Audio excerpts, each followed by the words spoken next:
வணக்கம். PGTRB 2012-2013 original question paper with answer. தொடர்ச்சி 101வது கேள்வி. தன்னை சுட்டும்போது ஐ என்னும் எழுத்துக்கு எத்தனை மாத்திரை?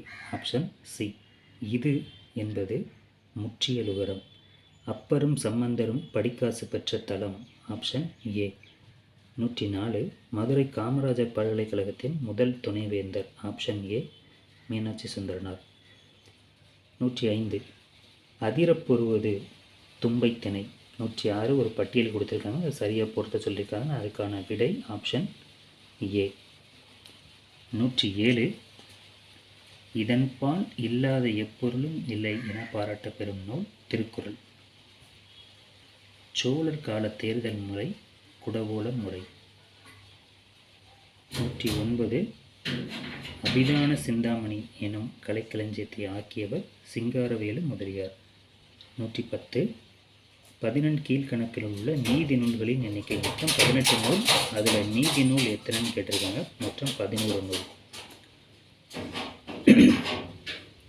ரூசோவின் கல்வி தத்துவம் என்பது எதிர்மறை கல்வி அடிப்படையில் அமைந்தது. சுய கல்வி முறையுடன் தொடர்புடையவர் அரவிந்தர். மகிழா சமக்யா என்ற திட்டம் யாருடைய கல்வி முன்னேற்றத்திற்காக அமைக்கப்பட்டது அப்படின்னா பெண்களுடைய கல்வி முன்னேற்றத்திற்காக. விஸ்வபாரதி அமைந்துள்ள இடம் மேற்கு வங்காளம். கற்றல் நிலையில் சுதந்திரம் என்பதுடன் தொடர்புடையவர் யார் அப்படின்னா கிருஷ்ணமூர்த்தி. ஸோ இது எல்லாமே உளவியல் மற்றும் கல்வியியல் சார்ந்த கேள்விகள் இருக்கும். தொலைதூர கல்விக்கான பொருத்தமான ஊடகம் எது அப்படின்னா அஞ்சல் வழி. இப்போ நம்ம இணையதளம் வந்துடுச்சு, கொஞ்சம் மாற்றம் ஏற்பட்டிருக்கு. 117. எஜுகேஷன் ஆஃப் மேன் என்ற நூலை எழுதியவர் ஃப்ரோபல். 118. திறந்த நிலை பல்கலைக்கழகம் இங்கிலாந்தில் ஆரம்பித்த ஆண்டு. இங்கிலாந்தில். ஸோ கேள்வி நல்லா வாங்கினோம். 1969. நடமாடும் பள்ளியை முதலில் பரிந்துரை செய்தவர் மெக்டொனால்ட். 120. கல்வி என்பது வாழ்க்கையோடு தொடர்புடையதாக இருக்க வேண்டும் என்றவர் காந்தி. பார்வை கவனவீச்சை அளவிடும் கருவி. Option B. எந்த நுண்ணறிவு கோட்பாடு ஆல்பர்ட் ஃபினாவா ஆதரிக்கப்பட்டது அப்படின்னா ஒற்றை காரணி. ஆளுமை பற்றிய உள பகுப்பாய்வினை முதலில் தொடங்கியவர் ஃப்ராய்டு. 124. காப்னேவின் படிநிலை கற்றல் எத்தனை பிரிவுகளாக பிரிக்கப்பட்டுள்ளது? 8. ஒரு சிறந்த கல்வி குழந்தை சாதாரண குழந்தையை விட எத்தனை ஆண்டுகள் முன்னோக்கி இருக்கும்? Option D.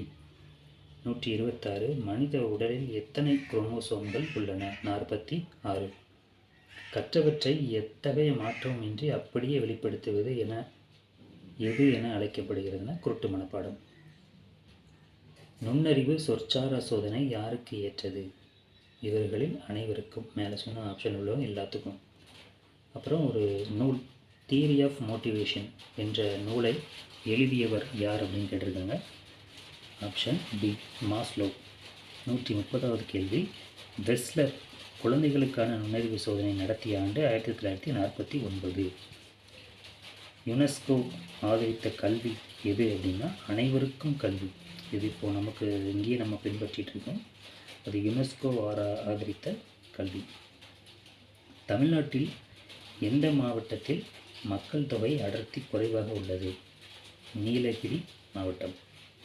1973ஆம் ஆண்டு எந்த நாடு தொலைதூர கல்வியில் சோதனைகளை செய்தது? யூகே.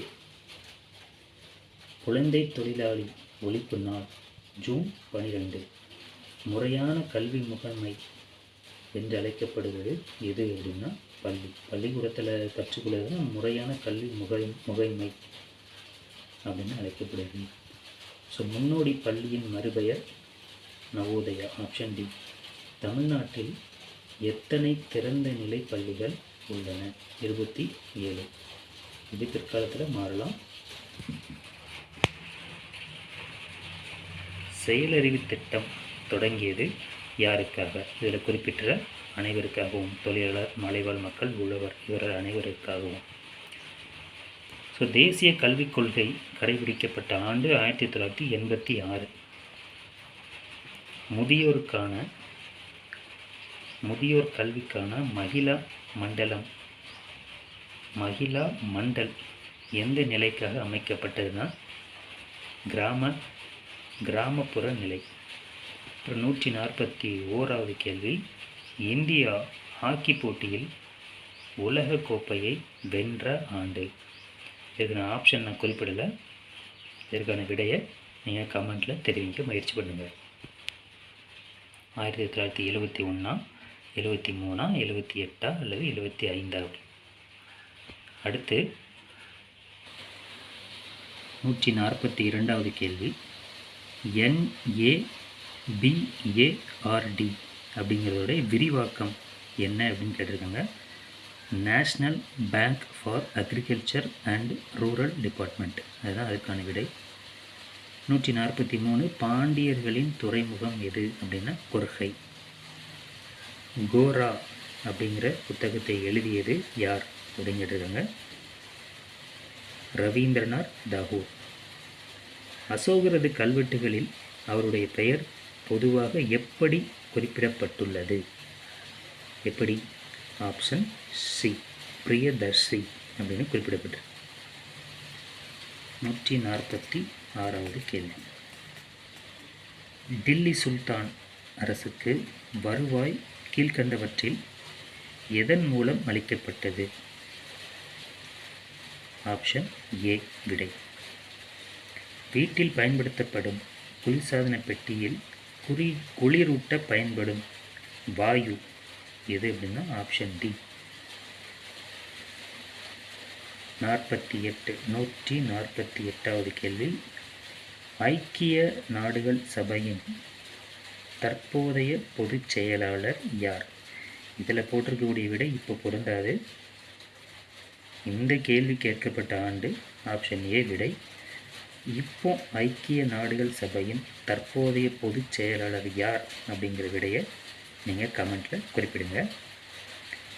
அடுத்த கேள்வி, இந்திய அரசியலமைப்பு சட்டம் நடைமுறைக்கு வந்த நாள். இது ரொம்ப முக்கியமான கேள்வி. ஜனவரி 26, 1950 ஆண்டு.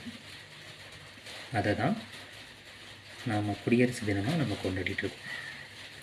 150 மற்றும் கடைசி கேள்வி, இந்திய குடியரசுத் தலைவரால் எத்தனை ராஜ்யசபா உறுப்பினர்கள் நியமிக்கப்படுவார்கள்? அதற்கான விடை 12. நன்றி. இப்போ நம்ம 150 கேள்வி வரிசையாக தனித்தனி வீடியோக்களில் பார்த்தோம். இதில் குறிப்பிட்டு ஏதாவது தமிழில் உங்களுக்கு ஐயங்கள் இருந்தாலும் நீங்கள் அதை கமெண்ட்டில் குறிப்பிடுங்க. நம்ம அதை விலக்கி நம்ம தனி வீடியோவை போட முயற்சி பண்ணுவோம். அடுத்த வீடியோவில் சந்திப்போம். நன்றி.